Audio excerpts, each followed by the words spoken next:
देखिए, ध्यान के फल की प्राप्ति के लिए आपको जितना धैर्य रखना है, मैं आपको ये बार बार बताते आ रहा हूँ, बिना धैर्य के, बिना प्रतीक्षा के, बिना आपकी साधना के, बिना आपकी तपस्या के आपको ध्यान का फल इतना जल्दी प्राप्त होने वाला नहीं है। जिन योगियों ने इसे प्राप्त कर लिया है उनका तो आशीर्वाद ही पर्याप्त है। वे आशीर्वाद में अपने वचन से जो मुख से जो वचन बोल देते हैं, जो शब्द बोल देते हैं, उन योगियों की वही भाषा सत्य होती है, क्योंकि उन्होंने वो प्राप्त किया है, वो उन्होंने जाना है, वो उन्होंने समझा है।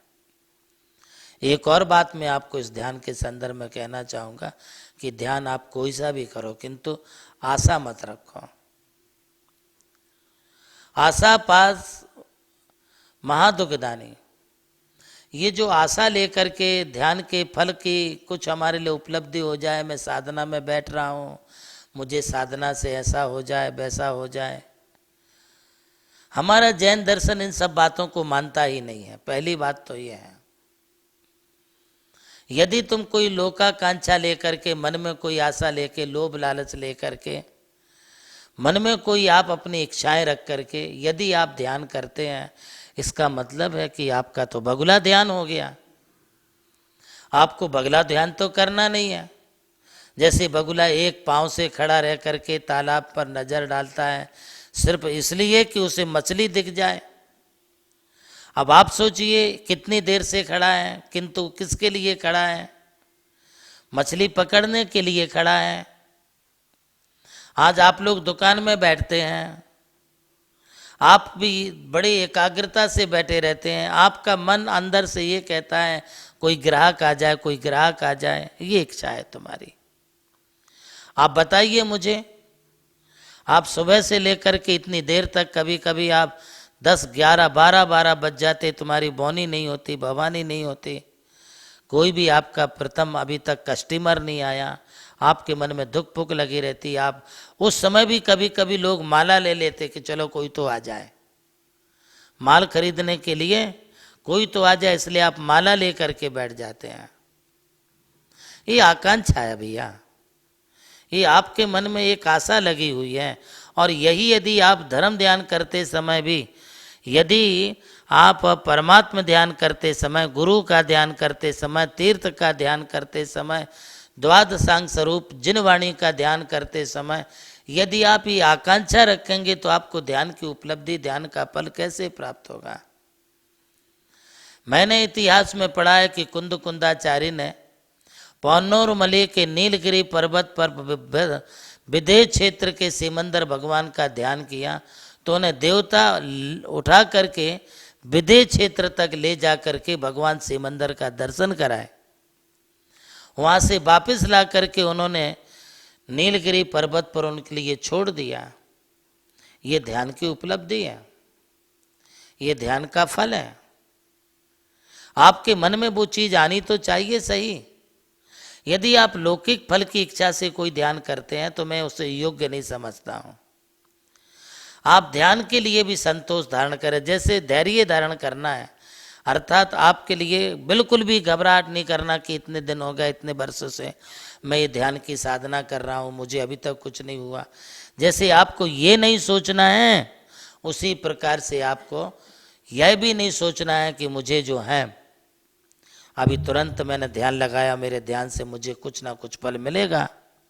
ये आपके लिए चुलबुलाहट नहीं करनी है, संतोष धारण करना है। जितना आपके मन में, जीवन में संतोष होगा, उतना आपके लिए ध्यान का फल भी प्राप्त होगा। मैं एक 5वीं बात और ध्यान के संदर्भ में करूंगा, उसके पश्चात मैं आपको संस्थान विषय के धर्म ध्यान में और गहराई से लेके जाऊंगा।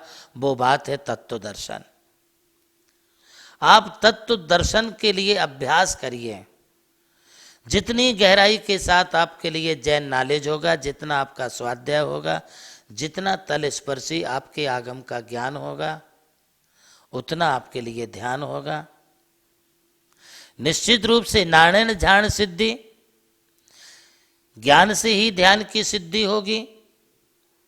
बिना ज्ञान से आप ध्यान सिद्ध करना चाहेंगे तो कैसे होगा? और ज्ञान का नाम है तत्व दर्शन। आप तत्वों का चिंतन करें, तत्वों का अभ्यास करें, 7 तत्व 9 पदार्थ का स्वरूप समझें। जैनागम में जो भी प्रतिमान योग, करणान योग, चरणान योग, द्रव्यान योग आदि के विषय में जो गहराई से प्रकाश डाला है उसको आप अपने अभ्यास में लाएं।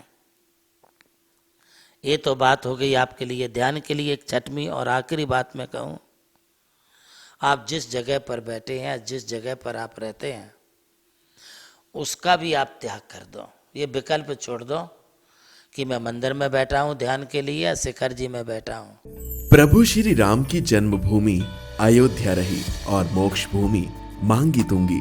इसी यात्रा में उनके चरणों की रथ से पावन हुई ये भूमि राम टेकड़ी, जहां अनादि निधन महामंत्र नमोकार को समर्पित दिव्य तीर्थ का निर्माण हुआ।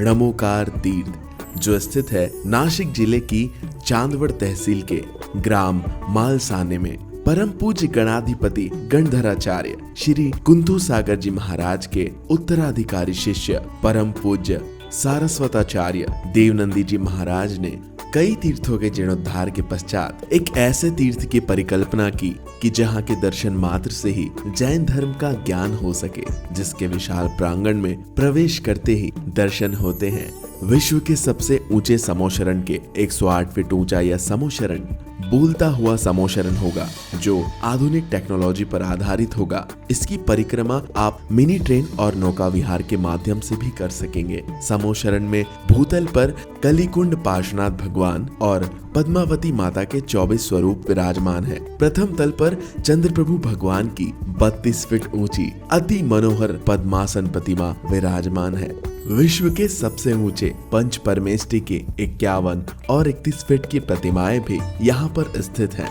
साथ ही जैनागम के महान गुरुओं को समर्पित अति सुंदर गुरु मंदिर है। ध्यान कक्ष, ग्रंथालय, संत भवन, 22,000 स्क्वायर फीट का विशाल पिलरलेस हॉल और 200 से अधिक कमरों की धर्मशाला, भोजनशाला, समाज जन हेतु कम खर्च में मांगलिक आयोजन के लिए मंगल कार्यालय और आगामी योजना में है जैन नॉलेज सिटी।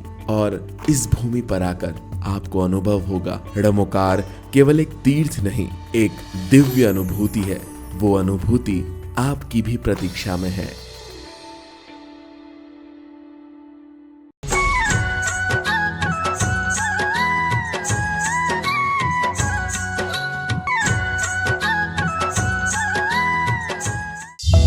अब होगी आपकी चांदी ही चांदी। मात्र एक सवाल का जवाब दें, प्रतिदिन पाएं चांदी का सिक्का और बन जाएं नमोकार स्टार।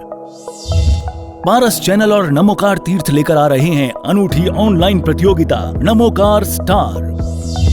पारस चैनल पर प्रतिदिन दोपहर 3:20 पर प्रसारित होने वाले परम पूज्य प्रज्ञा श्रवण सारस्वताचार्य श्री देवनंदी जी गुरुदेव के मंगल प्रवचन पर आधारित एक प्रश्न कार्यक्रम प्रसारण के दौरान पूछा जाएगा। सबसे पहले सही जवाब देने वाला जीतेगा चांदी का सिक्का और वो बनेगा नमोकार स्टार। जवाब तुरंत ऑनलाइन देना है, कोई आयु सीमा नहीं, रजिस्ट्रेशन फ्री। तो देर किस बात की, तुरंत रजिस्ट्रेशन करें। रजिस्ट्रेशन की अंतिम तिथि 25 जुलाई 2025। हमें संपर्क करने के लिए दिए गए व्हाट्सएप क्रमांक पर नमोकार स्टार लिखकर भेजें। पुरस्कार सौजन्य श्री जमुना लाल जी, श्रीमती लक्ष्मी देवी जैन हपावत एवं हपावत परिवार मुंबई। आयोजक श्री नमोकार तीर्थ ट्रस्ट चांदवड़ नासिक।